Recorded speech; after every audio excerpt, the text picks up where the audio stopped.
Hello' গাইছ, এয়া কি এৰাপাতৰ গছৰ পৰা কি বনাব পাৰে আজি দেখুৱাম আপোনালোকক। আপোনালোকে চাই থাকক। এৰাপাতৰ পৰা কি দবাই বনাব পাৰে এয়া বাইদেৱে বনাই আছে। বাইদেৱে এইটো বনাই মেলি কি বনাব কৈ দিব। বাইদেউ কৈ দিবচোন এইটো কিহৰ পৰা কি বনাব পাৰে। মেডিচিন বনাই থকা হৈছে। ইয়াৰ পৰা এৰাপাতৰ পৰা মেডিচাইন বনাব পাৰে নেকি? বিভিন্ন ধৰণৰ মেডিচিন তৈয়াৰ হ'ব। প্ৰথমতে আমি ধুনীয়াকৈ চাফা চিকুণ কৰি ল'লোঁ। মানে জংঘলৰ পৰা বুটলি আনি চাফা চিকুণ কৰি এইখিনি আমি শুকাবলৈ দিম ৰ'দত। ৰ'দত শুকাই মেলি ৰ'দত শুকাই ইয়াৰ পৰা পাউডাৰ ফৰ্ম হ'ব। সেই পাউডাৰটো বিভিন্ন ঔষধত এইটো এৰাপাত পাউডাৰটো খালে কিহৰ বেমাৰত ভাল হয়? এৰাপাত পাউডাৰটো আচলতে ৰোগীয়া মানুহবিলাকে খাই কিছুমান ৰোগত মানে ব্যৱহৃত হয় আৰু বহুত কম পৰিমাণে মানে ইউজ কৰিব লাগে। আৰু বিশেষকৈ বিভিন্ন ধৰণৰ হাৰ্ডিৰ বিষ, ধৰক আঁঠুৰ বিষ, গাঁঠিৰ বিষৰ কাৰণে বহুত ৰামবাণ হয়। আৰু প্ৰসূতি যিবিলাক থাকে, মানে বাচ্ছা জন্ম হোৱাৰ পাছত গাৰ বিষ হয়, পেটৰ বিষ হয়, কঁকালৰ বিষ হয়, আঁঠুৰ বিষ হয়, সেই বিষৰ কাৰণেও বহুত ভাল। ইয়াৰ উপকাৰিতা মানে কৈ শেষ কৰিব নোৱাৰি। বহুত উপকাৰ হয় ন এইটো? আমি কিন্তু নাজানাত এনেকুৱা এই গছটোৰ পাতটো একচুৱেলি সেই এৰী পলু, তাৰপিছতে পাত পলু যিবিলাক সিহঁতে এইবিলাক পাতটো খায়। আৰু যিহেতু মুগা পলু যাক আমি কওঁ ন, এৰী মুগা পলু বা পাট পলু, ইয়াৰ পৰাই মুগা কাপোৰ ওলায়। এৰী মুগা এই পাতটো যদি এটা পলুৱে খাই তাৰ জীৱন চক্ৰ আগবাঢ়ে, তেতিয়াহ'লে ই কিমান উপকাৰী হ'ব লাগিব। বিষ কোষ যি আছে শৰীৰৰ সেইবিলাকো নোহোৱা হয়। ইয়াৰ অৱশ্যে প্ৰজাতি কেইবাটাও আছে। এৰী পাতৰ কেইবাটাও প্ৰজাতি আছে। এইটো বগাটো ন? এইটো বগা এৰী বুলি কয় আৰু হিন্দীত এণ্ডি বুলি কোৱা হয়। ইয়াৰ বৈজ্ঞানিক নামো আছে। আয়ুৰ্বেদৰ আপোনাৰ পাতে পাতে এৰী পাতৰ শিপা, এৰী পাতৰ গা গছ, এৰী গছৰ গুটি, এৰী গছৰ পাত, শাল, হেঙুলি প্ৰত্যেকবিধৰে ঔষধি গুণৰ বিশদ বিৱৰণ দিয়া আছে আয়ুৰ্বেদ শাস্ত্ৰত। আৰু ই বিভিন্ন ৰোগৰ ৰামবাণ হয়। মানে সচৰাচৰ আগতে আমি আমাৰ গাঁৱত প্ৰত্যেক ঘৰ মানুহতে এৰাবাৰী এখন দেখা পাইছিলোঁৱেই। আজিকালি এৰাবাৰী অলপমান নোহোৱা হৈছে। জংঘলবিলাক কাটি শেষ কৰিছে। নিজৰ নিজৰ মানুহৰ মাটি বাৰী এইবিলাক কমি গৈছে। আগতে প্ৰত্যেক ঘৰৰ মানুহতে কাঠনি বাহনি যেনেকৈ আছিলে, ঠিক তেনেকৈ এৰাবাৰী একোখনো আছিলে। এই এৰাবাৰী এইকাৰণেই আছিলে, তেওঁলোকে প্ৰত্যেক ঘৰৰ মানুহতে আগতে মুগা পলু পুহিছিলে। গতিকে এৰী হওক, কেঁচেলু হওক বা চোম গছ হওক ঘৰতে আছিলে। আজিকালিহে এইবিলাক মানে বিলুপ্ত প্ৰায় নিচিনা হৈছে প্ৰায়ে।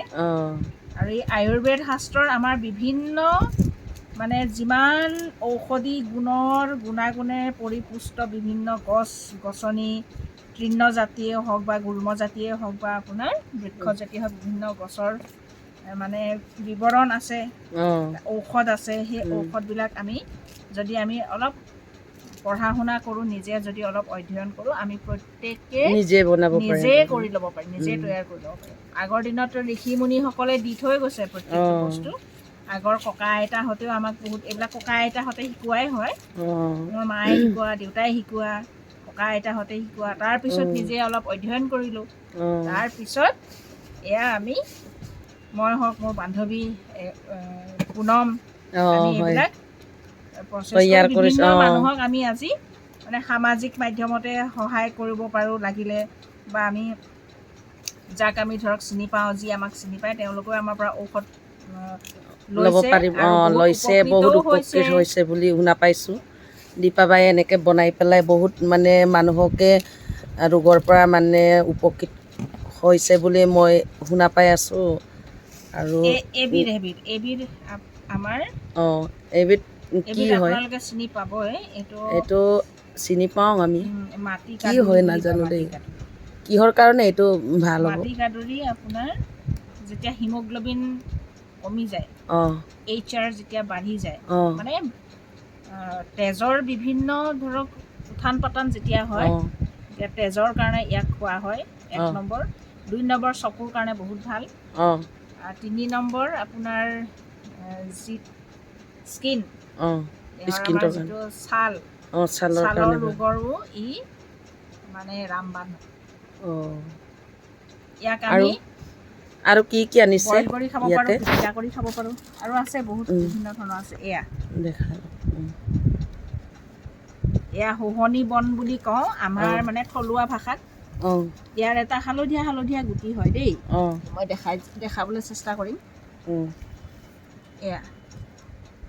এয়া হালধীয়া হালধীয়া সেইটো মাৰচাং শাকটো, এইটো শুহনি। এইটো আমাৰ যেতিয়া জিভা গুটি উঠে যে জিভাত যে, আৰু পেটত যেতিয়া জ্বৰ থাকে, যেতিয়া বাহিৰলৈ ওলাই নাহে, বা আপোনাৰ বসন্ত ৰোগ যদি হয়, তেনেকুৱা ধৰণৰ কিছুমান যেতিয়া ৰোগ হয় বা গাঁঠিৰ বিষ হয়, এই কেঁচাকে পিচিও খাব পাৰি আৰু ইয়াক তৰকাৰী বনাইও খাব পাৰি। কেঁচাকে পিচি খালে আমি এইটো জাল বনাই খাওঁ।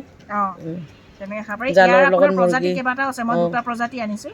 এইটো অলপ ডাঙৰ প্ৰজাতি, এইটো আপোনাৰ গা চা মধ্যমীয়া বিষ হ'লে প্ৰজাতি, মানে আৰু ইয়াতকৈ এটা এইটো সৰু আমি প্ৰজাতি খাই আছে। পোৱা নাই, এইটো খাইছোঁ। ইয়াৰ বিভিন্ন প্ৰজাতি আছে। এয়া কিছুমান জেগাত ই সম্পূৰ্ণ আপোনাৰ বেঙুনীয়া ৰঙৰ হয়, এই ঠাৰিডাল বেঙুনীয়া ৰঙৰ হয়, আৰু এইটো প্ৰজাতি আপোনাৰ বগা হোৱাইট সম্পূৰ্ণ কালাৰ। সম্পূৰ্ণ গ্ৰীণ হয়। এনেকুৱা এইটো গ্ৰীণ হয়। ই এটা বেলেগ প্ৰজাতি, ই এটা বেলেগ প্ৰজাতি, আৰু ই এটা বেলেগ প্ৰজাতি, কিন্তু জাতি একেই হয়। একেই জাতি একেটাই। এয়া এটা এইটো আকৌ কি? এইটো আপোনাৰ কিডনী ৰোগৰ কাৰণে। ইয়াৰ নামটো মই পননুৱাৰ জাতিৰ হয়, কিন্তু পননুৱা আপোনাৰ 6টা জাতি আছে, প্ৰজাতি আছে। ভালকৈ দেখাই লওকচোন। পননুৱা এটা এই যিটো মানে আপোনাৰ অলপ শিৰলি আছে যে এইটো, আৰু পাতখিলা অলপ খহটা হয়, ই পননুৱা জাতিৰে হয়, কিন্তু প্ৰজাতিটো বেলেগ। ঠিক আছে। আৰু এই ঠাৰিডাল 4কোণীয়া হয়, 4টা হীৰা আছে। ঠিক আছে। ই কিডনী ৰোগৰ যিকোনো পাথৰ হওক, কিবা হওক ৰামবাণ হয়। আৰু কি কি আছে? তাৰপিছত আছে ভেদাইলতা।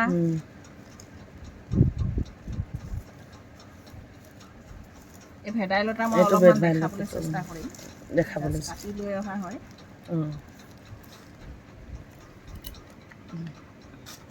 এয়া ভেদাইলতা। ভেদাইলতা বৰ উৎকট গোন্ধ, কিন্তু ইয়াক কাটিলে বা পিচিলে বৰ উৎকট গোন্ধ এটা ওলায়।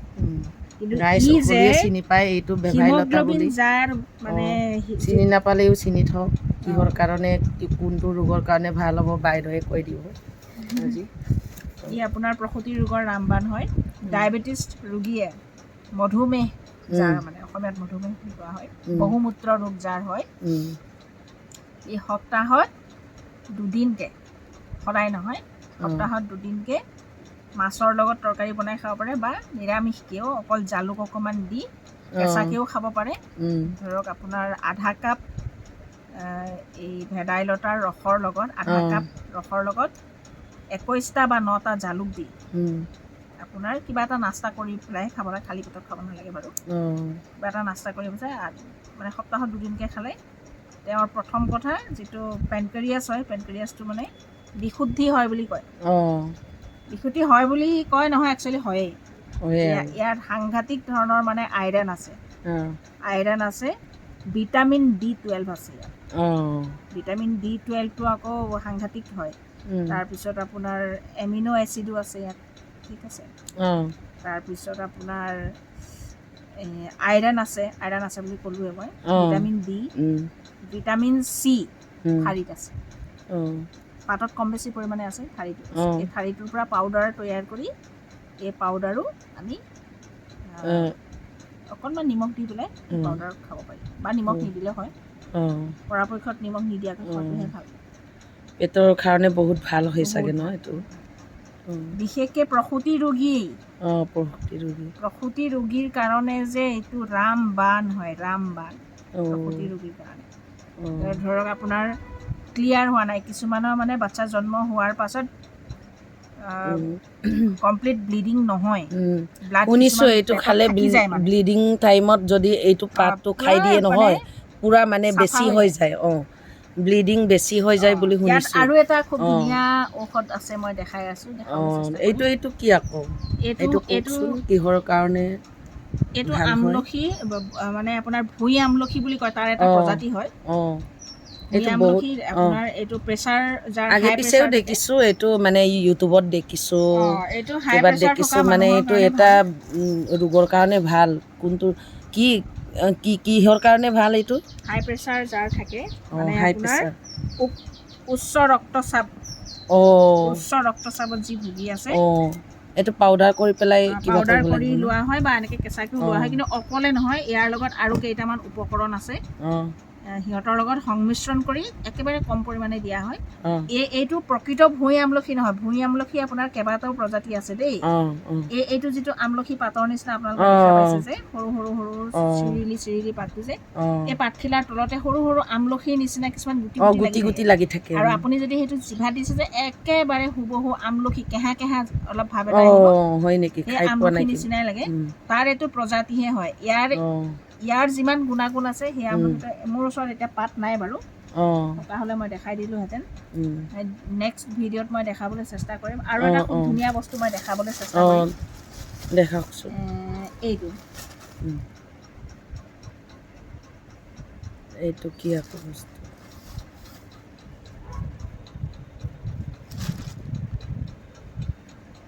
এইজোপা গছ চাওক এই উদ্ভিদবিধৰ নাম হ'ল দুগ্ধ উদ্ভিদ বা আমি কওঁ গাখীৰতী বন একেবাৰে আমি সৰল ভাষাত যদি কওঁ গাখীৰতী বন এইফালে চাব দেই অঁ অঁ এইটো গাখীৰ যদি ওলাই ন এইটো যদি ভাঙি দিয়া হয় এয়া গাখীৰৰ দৰে দেখা পাইছেনে অঁ দেখা পাইছোঁ এয়া গাখীৰৰ দৰে এবিধ এঠা ওলাইছে দিছে অঁ অঁ এঠা বুলি নকয় আচলতে আঠা বুলি কয় নেকি এনেকৈ কিবা এই গাখীৰতী বনটো যদি কেঁচুৱা জন্ম হোৱাৰ পাছত কোনো মাতৃ যদি স্তন মানে গাখীৰ নোলায় বা কেঁচুৱাই যদি গাখীৰ খাব নোৱাৰে ইয়াৰ এক মুঠি বেছিও নহয় এই দুডালমান হ'লেও হ'ব আপুনি ধুনীয়াকৈ পিচি কেঁচাকৈ যদি খাই দিয়ে ঠিক আধা ঘণ্টাৰ পিছত কেঁচুৱাই ভৰ পেট কৰি গাখীৰ খাব পাৰিব আৰু এইটো আপোনালোকে প্ৰমাণ চাব পাৰে হয় ন আৰু এটা এইটো কথা খালে বিভিন্ন কেঞ্চাৰ স্কিনৰ হওক ব্ৰেইন হওক ইউট্ৰেছ কেঞ্চাৰ হয় এনি কেঞ্চাৰ যিকোনো কেঞ্চাৰ ৰোগৰ ই ৰামবাণ হয় কিন্তু সেই কেঞ্চাৰ ৰোগত যেতিয়া ইয়াক ঔষধ হিচাপে ব্যৱহাৰ কৰা হয় তাত আৰু কেইটামান উপকৰণৰ প্ৰয়োজন হয় কেতিয়াবা সময় সুবিধা হ'লে সেই উপকৰণৰ বিষয়ে বা বিশদভাৱে বিৱৰণ দিবলৈ চেষ্টা কৰিম আজি থুলমূলকৈ মাতৃদুগ্ধ বৃদ্ধিৰ ই ৰামবাণ সেই কথাটো কৈ থ'লোঁ আৰু আপোনালোকে যদি চিনি পায় আৰু যদি ক'ৰবাত পায় তেনেহ'লে সংৰক্ষণ কৰিবলৈ চেষ্টা কৰিব ঘৰৰ ওচৰে পাজৰে প্ৰায় ৰাস্তাৰ দাঁতিয়ে কাষৰীয়ে হয় আৰু এইটো আনি ঘৰত আনি কেঁচাকৈ খাব পাৰিলেতো বহুত ভাল যদি নোৱাৰেও ড্ৰাই কৰি পাউডাৰ ফৰ্ম কৰি আপোনালোকে সংৰক্ষণ কৰি ৰাখক যাতে কেতিয়াবা কোনোবা ওচৰ পাজৰৰ মানুহৰ যদি কিবা অসুবিধা হয় কেঁচুৱাই যদি গাখীৰ খাবলৈ নাপায় তাৰ 1 চামুচ গাখীৰৰ লগত মিলাই হওক ঠাণ্ডা পানীৰ লগত মিলাই হওক কুহুমীয়া গৰম পানীৰ লগত মিলাই হওক খুৱাই দিলে ঠিক আধা ঘণ্টা 45 মিনিটৰ ভিতৰত দুগ্ধ ওলাবলৈ আৰম্ভ কৰিব থেংক ইউ আৰু কি কি আছে বাইদেউ আৰু এইটো কি বস্তু এইটো এনেকৈ থোপা থুপিকেই হয় এইটো আপোনাৰ হাৰ্ডি বিষ মানে গাঁঠি বিষ তাৰপিছত আপোনাৰ স্কিনৰ কাৰণে এইটো সাংঘাতিক ভাল বস্তু হয় দেখাত আমলখি পাতৰ নিচিনা ধুনীয়া লাগিছে এইটো আমলখি পাতৰ নিচিনাই লাগিছে আৰু যিটো জাতি এনেকা হৈ আছে নহয় কিবা ফুলৰ নিচিনা লাগি ফুলৰ দৰে এই যিজোপা গছ হয় এই গছজোপা একচুৱেলি গুল্মজাতীয় নহয় দেই এইজোপা বৃক্ষ হয় কিন্তু আৰম্ভণিতে ই এনেকৈ ওলায় এয়া ই বহুত ডাঙৰ গছ হয় এইটো প্ৰায় আপোনাৰ কৃষ্ণচূড়া গছজোপাৰ ধৰক আধাটো হয় আৰু কৃষ্ণচূড়াৰ বৰ নিচিনা ধুনীয়া পাতৰ হয় নিচিনা হৈছে ন এই প্ৰায় আপোনাৰ ঢাপবিলাকত হয় ইয়াৰ পৰা এচিৰা এনেকৈ মানে গুটিও হয় এটা সময়ত ইও বহুত ঔষধি গুণৰ হয় আৰু কি কি আছে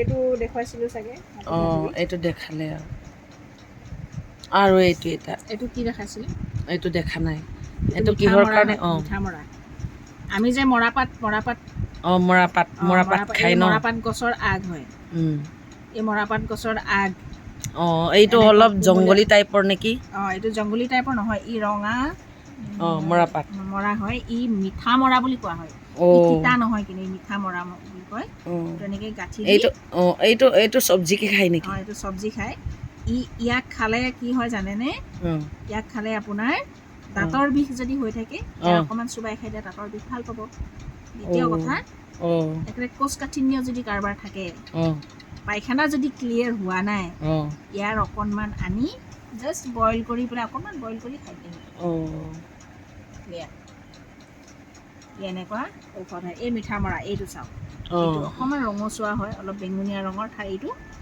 তিতা মৰা যিটো হয় মৰাপাত তিতা মৰা পাতটো বা গছটো গা গছটো এনেকুৱা ৰঙচুৱা নহয় মানে শুদ্ধ বগা হ'ব বগা বুলি নকয় একচুৱেলি সেউজীয়া হ'ব ইয়াৰ মই দুডালমান লৈ আহিছোঁ খাবলৈ সাংঘাতিক সোৱাদজনক আৰু কি এইটো শাকটোতো খায় এইটো কি বেমাৰত ভাল হয় এইটো কৈ দিব এইটো আপোনালোকে যিকোনো জেগাত দেখাই পাব আমাৰ ইয়াত বহুত আছে এইটো এনেকুৱা মই শাক বুটলি মই একচুৱেলি মাছৰ লগত মাংসৰ লগত চবৰ লগতে মানে বইল কৰি বইল বনাই পেলাই খাওঁ চব্জি বনাই খাওঁ যাৰ ইমিউনিটি যাৰ বহুত ডাউন ধৰক ঠিক আছে ইমিউনিটি যদি আপোনাৰ ভাল থাকে ন এতিয়া যিকোনো ৰোগ ব্যাধিয়ে আক্ৰমণ কৰিব নোৱাৰে আৰু ইমিউনিটিটো ষ্ট্ৰং ৰাখিবৰ কাৰণে ইয়াক দৈনন্দিন জীৱনত যদি আপুনি ব্যৱহাৰ কৰে বা সপ্তাহত বেছি নহ'লেও এদিন যদি আপুনি ইয়াক তৰকাৰী হিচাপে বা বইল কৰি চুপ বনায়ো যদি খায় চুপ বনালে বহুত ধুনীয়া হয় খাবলৈ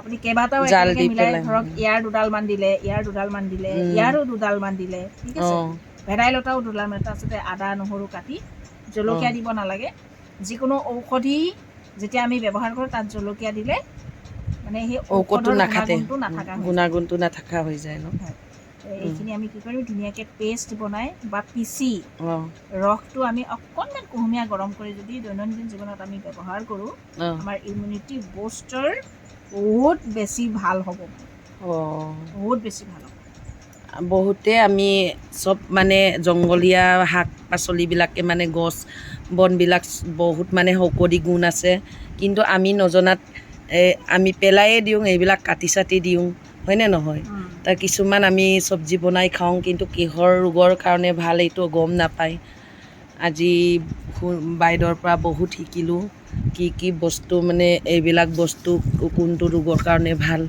চব বস্তু শিকি ল'লোঁ বাইদেউৰ পৰা বাইদেৱে একচুৱেলি এইবিলাক এনেকৈ বুটলি লৈ জংঘলৰ পৰা শুকাই পেলাই মানে এনেকৈ কিছুমান মানুহক ৰোগৰ পৰা মানে বচাইছে আৰু এনেকৈ বচোৱা প্ৰমাণো আছে বহুত মানে ৰোগ নিৰাময় কৰিছে আৰু এনেকুৱা আজি মোৰ ঘৰত আহি পেলাই বাইদেৱে এনেকুৱা মোক দেখাইছে আৰু গাইজ জংঘলৰ পৰা সংগ্ৰহ কৰিলোঁ যদি ভাল লাগিছে যদি লাইক কমেণ্ট এটা দি দিব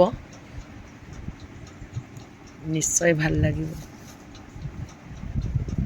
হ'বনে অল